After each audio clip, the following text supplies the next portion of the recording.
নাগারে বৃষ্টিতে বন্যা পরিস্থিতি আর নবান্নে বন্যা পরিস্থিতি নিয়ে গুরুত্বপূর্ণ বৈঠক। 9 জেলা শাসককে নিয়ে বৈঠক মুখ্য সচিবের। বৈঠকে ছিলেন কয়েকটি দপ্তরের সচিবও। আরো ডিটেল জানবো বৈঠকে কি আলোচনা হলো, কোন কোন বিষয় উঠে এলো। সোমরাজ রয়েছে আমার সঙ্গে। সোমরাজ, এই বৈঠক থেকে কি উঠে এলো, মুখ্য সচিব কি নির্দেশ দিলেন বৈঠক শেষে? দেখো, বেশ কিছু গুরুত্বপূর্ণ নির্দেশ দেওয়া হয়েছে। বিশেষ করে আগামী 24 তারিখের পর থেকে রাজ্যে ফের নিম্নচাপ তৈরি হচ্ছে এমনটাই আবহাওয়া দপ্তরের পূর্বাভাস রয়েছে। তাকে মাথায় রেখেই 9 জেলা শাসককে সতর্ক থাকার নির্দেশ হওয়ার পাশাপাশি বলা হয়েছে যে বিশেষত উপকূলবর্তী অঞ্চলগুলিতে যে নদী বাঁধগুলি রয়েছে সেই নদী বাঁধগুলি আবারও দেখতে এবং প্রয়োজন পড়লে সেই নদী বাঁধগুলিতে মেরামত করতে। পাশাপাশি ডিভিসির তরফে জলাধারগুলি থেকে জল ছাড়া হলেও একাধিক নদীর জলস্তরে যে জল রয়েছে তা নিয়ে সন্তোষ প্রকাশ করা হয়েছে আজকের বৈঠকে। যেহেতু বৃষ্টি হয়নি, কিন্তু সেক্ষেত্রে নিম্নচাপ তৈরি হলে পরে বৃষ্টি হবে এবং জলাধারগুলি থেকে জল ছাড়ার পরিমাণ বাড়তে পারে তেমনটাই আশঙ্কা রয়েছে। সেই কারণে জেলাগুলিকে আরো একবার সতর্ক করা হয়েছে আজকের বৈঠকে। ঘাটালে বন্যা পরিস্থিতি নিয়ে আজকে বেশ কিছুক্ষণ আলোচনা করেন মুখ্য সচিব মনোজ পান এবং সেখানে ঘাটালে বন্যা পরিস্থিতি জন্য যেভাবে মোকাবিলা করেছে জেলা প্রশাসন তাকে প্রশংসা করেন মুখ্য সচিব এবং তিনি বলেন যে মানুষের পাশে দাঁড়িয়ে যেভাবে মোকাবিলা করা হচ্ছে জেলা প্রশাসনের তরফে তা সত্যি প্রশংসনীয়। পাশাপাশি এটাও নির্দেশ দেওয়া হয়েছে যে পথশ্রী প্রকল্পের যে রাস্তাগুলি রয়েছে সেই রাস্তাগুলি যা ক্ষয়ক্ষতি হয়েছে তা অবিলম্বে সমীক্ষা করতে এবং প্রয়োজনীয় পদক্ষেপ নেওয়ার কথা রাজ্যের পঞ্চায়েত দপ্তরকে বলা হয়েছে। যেহেতু আগামী 24 তারিখের পর ফের নিম্নচাপ তৈরি হতে চলেছে তেমনটি আবহাওয়া দপ্তরের পূর্বাভাস রয়েছে, তাকে মাথায় রেখেই জেলাগুলিকে পর্যাপ্ত ব্যবস্থা নেওয়ার নির্দেশ আর মুখ্য সচিব দিয়েছেন 9 জেলা শাসক এবং কয়েকটি দপ্তরের সচিব ছিলেন তাদের। বেশ, এদিকে ডিভিসির ছাড়া জলের দুর্ভোগ খানাকুলে। এই মুহূর্তে খানাকুলের ছবিটা দেখাচ্ছি। ডিভিসির ছাড়া জলে দুর্ভোগ খানাকুলে। রূপনারায়ণ ও মুন্ডেশ্বরী নদীর জল বেড়ে গিয়ে বিপত্তি। খানাকুলে প্লাবন পরিস্থিতির অবনতি। খানাকুলে জলমগ্ন 20টিরও বেশি গ্রাম। জলমগ্ন স্কুলে চরমে হয়রানি। বাজারে জল জমে লোকসানের আশঙ্কা। জমিতে জল জমে চাষে ক্ষতির আশঙ্কা। জলমগ্ন রাস্তায় যাতায়াতে ভরসা একমাত্র নৌকা। খানাকুলের পাশাপাশি ঘাটালের ছবিটা দেখায়। টানা বৃষ্টিতে ঘাটালে প্লাবন পরিস্থিতি। টানা 9 দিন জমা জলে দুর্ভোগ ঘাটালে। ঘাটাল পুরসভার 13টি ওয়ার্ড প্লাবিত। ক্রমশ বাড়ছে শিলাবতী ঝুমি নদীর জলস্তর। রাস্তায় নৌকা ডিঙিতে যাতায়াত। সচেতন করতে টানা মাইকিং পুলিশের তরফ থেকে। মোতায়েন বিপর্যয় মোকাবিলা বাহিনীও। পুরসভা পঞ্চায়েতের তরফে ত্রাণ বিলি করা হচ্ছে। ওই যে পলিথিন তো ফুটো, হ্যাঁ ফুটোই তো, বর্ষা হলে তো জল পড়বে, জল পড়ে এই থাকি বাবা কি করব বলো। নিচে তো থাকা যাচ্ছে না, নিচে জল উঠে গেছে। ঘাটালে বেহাল রাস্তায় দুর্ভোগ। ঘাটালে 2 নম্বর ওয়ার্ডে ভোগান্তি। বর্ষায় জল জমে বেহাল রাস্তা। ভাইরাল বেহাল রাস্তার ফুটেজ দেখাচ্ছে সেই ছবি আপনাদের। পশ্চিম মেদিনীপুরের ঘাটালের রাস্তার বেহাল অবস্থা। আর এই রাস্তা দিয়েই নিত্য যাতায়াত করতে হয় সেখানকার স্থানীয়দের, গ্রামবাসীদের। দ্রুততা এখানটা সামনে খারাপ, একটু আগিতে খারাপ, দু জায়গায় হ্যাঁ প্রচুর খারাপ। বৃষ্টি হলে যাওয়া যাবে না একদম। কিভাবে যাতায়াত করছেন? কিভাবে ওর মধ্যেই কষ্ট করে ঠেলে যেতে হচ্ছে। এই 2, 3, 4 এই যে অঞ্চল এবং আমাদের যে 8 নম্বর 7 নম্বর ওয়ার্ডের মানুষ, তাদের যে জল যন্ত্রণা, সেই যন্ত্রণা থেকে মুক্তি দেওয়ার জন্য ঘাটাল পুরসভা উদ্যোগ গ্রহণ করে ওই রাস্তাটিকে মাটি ফেলে করার চেষ্টা করছে।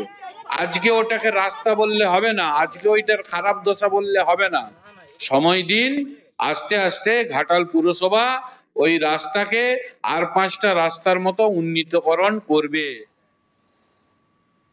ঘাটালে বেহাল রাস্তার অবস্থা দেখালাম। আর ঘাটালে জমা জলে হয়রানি। স্কুল আইসিডিএস সেন্টারে জল জমে গিয়ে দুর্ভোগ। জল জমে বন্ধ পড়াশোনা, রান্না বান্না। 80টি আইসিডিএস সেন্টারে জল জমে দুর্ভোগ। থই থই 170টি স্কুল চত্বরও। দ্রুত ব্যবস্থার আশ্বাস মহকুমা শাসকের। আমরা যে আইসিডিএস সেন্টারে যাচ্ছি বাচ্চাদের নিয়ে খিচুড়ি আনতে।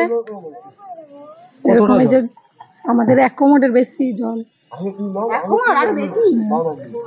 খোলা রয়েছে আইসিডি? হ্যাঁ খোলা আছে। আজকে 10 দিনেরও বেশি ওরকম জল হয়ে আছে, ছেলে মেয়েরা আসতে পারেনি। কি পরিস্থিতি এলাকার এখন? এলাকা এখন চারিধারে জলমগ্ন, পুরো রাস্তা তো সব জল হয়ে গেছে, কিন্তু আমার সেন্টারটা জেগে আছে, যেহেতু সেন্টার জেগে আছে। আর ওই প্রায় 70খানা আইসিডিএস, 70 আইসিডিএস জলের তলায় আছে। আর আমাদের বিদ্যালয়ের শিক্ষা ব্যবস্থার কথা যদি আমরা বলি, ঘাটাল সার্কেলে প্রায় 35টি প্রাথমিক বিদ্যালয়, হাই স্কুল প্রায় 5টি। ঘাটাল ওয়েস্ট সার্কেল সব থেকে বেশি অ্যাফেক্টেড বন্যায়, 55টি প্রাথমিক বিদ্যালয়, 10টি প্রায় হাই স্কুল। 80টির মতো আইসিডিএস সেন্টার এবং 170টির মতন প্রাথমিক এবং উচ্চ মাধ্যমিক স্কুল মিলিয়ে বন্ধ রয়েছে। এটা আমাদের কিছু করার নেই। অনেক স্কুলে কিন্তু আমরা দেখেছি যে অনলাইনে ক্লাসেস এবং হোম টাস্ক দেওয়া হয়েছে, যেগুলো বন্ধ আছে কিছু কিছু স্কুলে।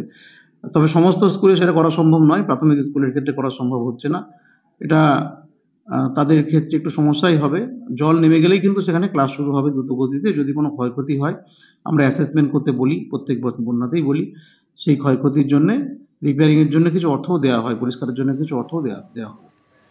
নাগারে বৃষ্টিতে বন্যা পরিস্থিতি আর নবান্নে বন্যা পরিস্থিতি নিয়ে গুরুত্বপূর্ণ বৈঠক। 9 জেলা শাসককে নিয়ে বৈঠক মুখ্য সচিবের। বৈঠকে ছিলেন কয়েকটি দপ্তরের সচিবও। আরো ডিটেল জানবো বৈঠকে কি আলোচনা হলো, কোন কোন বিষয় উঠে এলো। সোমরাজ রয়েছে আমার সঙ্গে। সোমরাজ, এই বৈঠক থেকে কি উঠে এলো, মুখ্য সচিব কি নির্দেশ দিলেন বৈঠক শেষে? দেখো, বেশ কিছু গুরুত্বপূর্ণ নির্দেশ দেওয়া হয়েছে। বিশেষ করে আগামী 24 তারিখের পর থেকে রাজ্যে ফের নিম্নচাপ তৈরি হচ্ছে এমনটাই আবহাওয়া দপ্তরের পূর্বাভাস রয়েছে।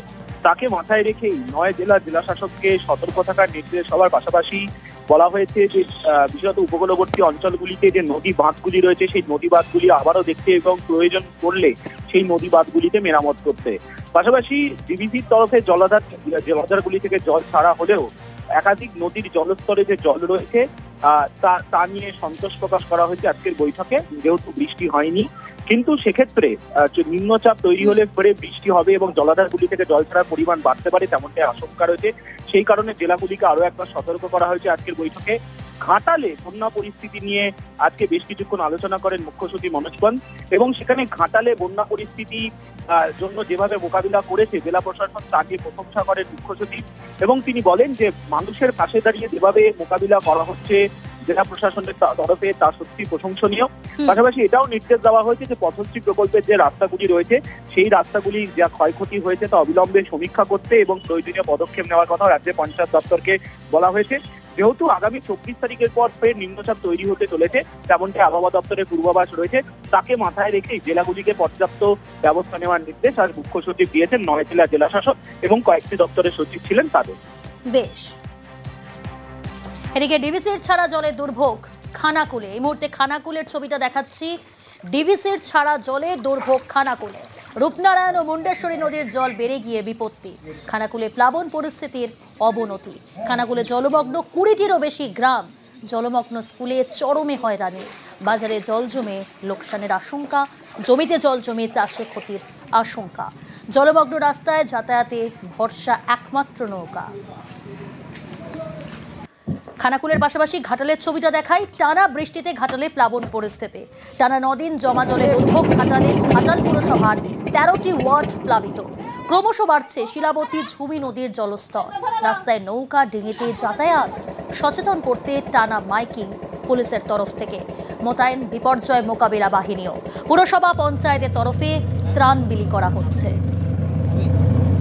ওই যে পলিথিন তো ফুটো, বর্ষা হলে তো জল পড়বে। নিচে তো থাকা যাচ্ছে না, নিচে জল উঠে গেছে। ঘাটালে বেহাল রাস্তায় দুর্ভোগ। ঘাটালে 2 নম্বর ওয়ার্ডে ভোগান্তি। বর্ষায় জল জমে বেহাল রাস্তা। ভাইরাল বেহাল রাস্তার ফুটেজ দেখাচ্ছে সেই ছবি আপনাদের। পশ্চিম মেদিনীপুরের ঘাটালের রাস্তার বেহাল অবস্থা। আর এই রাস্তা দিয়েই নিত্য যাতায়াত করতে হয় সেখানকার স্থানীয়দের, গ্রামবাসীদের। দ্রুততা এখানটা সামনে খারাপ, একটু আগিতে খারাপ, দু জায়গায় প্রচুর খারাপ। বৃষ্টি হলে যাওয়া যাবে না একদম। কিভাবে যাতায়াত করছে?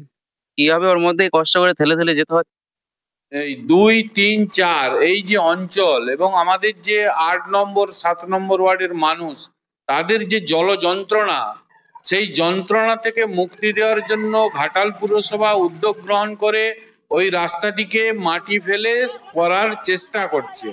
আজকে ওটাকে রাস্তা বললে হবে না, আজকে ওইটার খারাপ দশা বললে হবে না।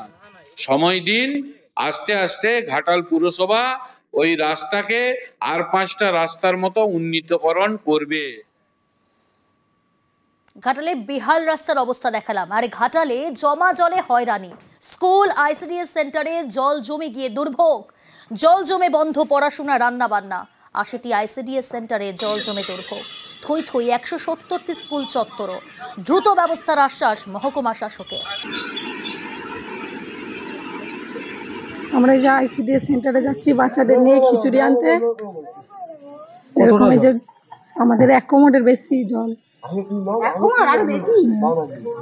খোলা রয়েছে আইসিডি? হ্যাঁ, খোলা আছে। আজকে 10 দিনেরও বেশি ওরকম জল হয়ে আছে, ছেলে মেয়েরা আসতে পারেনি। কি পরিস্থিতি এলাকার এখন? এলাকা এখন চারিধারে জলমগ্ন, পুরো রাস্তা তো সব জল হয়ে গেছে, কিন্তু আমার সেন্টারটা জেগে আছে, যেহেতু সেন্টার জেগে আছে আর ওই প্রায় 70খানা আইসিডিএস 70 আইসিডিএস জলের তলায় আছে। আর আমাদের বিদ্যালয়ের শিক্ষা ব্যবস্থার কথা যদি আমরা বলি, ঘাটাল সার্কেলে প্রায় 35টি প্রাথমিক বিদ্যালয়, হাই স্কুল প্রায় 5টি। ঘাটাল ওয়েস্ট সার্কেল সব থেকে বেশি অ্যাফেক্টেড বন্যায়, 55টি প্রাথমিক বিদ্যালয়, 10টি প্রায় হাই স্কুল। 80টির মতো আইসিডিএস সেন্টার এবং 170টির মতন প্রাথমিক এবং উচ্চ মাধ্যমিক স্কুল মিলিয়ে বন্ধ রয়েছে। এটা আমাদের কিছু করার নেই। অনেক স্কুলে কিন্তু আমরা দেখেছি যে অনলাইনে ক্লাসেস এবং হোম টাস্ক দেওয়া হয়েছে, যেগুলো বন্ধ আছে কিছু কিছু স্কুলে। তবে সমস্ত স্কুলে সেটা করা সম্ভব নয়, প্রাথমিক স্কুলের ক্ষেত্রে করা সম্ভব হচ্ছে না। এটা তাদের ক্ষেত্রে একটু সমস্যাই হবে। জল নেমে গেলেই কিন্তু সেখানে ক্লাস শুরু হবে দ্রুত গতিতে। যদি কোনো ক্ষয়ক্ষতি হয় আমরা অ্যাসেসমেন্ট করতে বলি, প্রত্যেক বন্যাতেই বলি। সেই ক্ষয়ক্ষতির জন্য রিপেয়ারিং এর জন্য কিছু অর্থও দেওয়া হয়, পরিষ্কারের জন্য কিছু অর্থও দেওয়া হয়।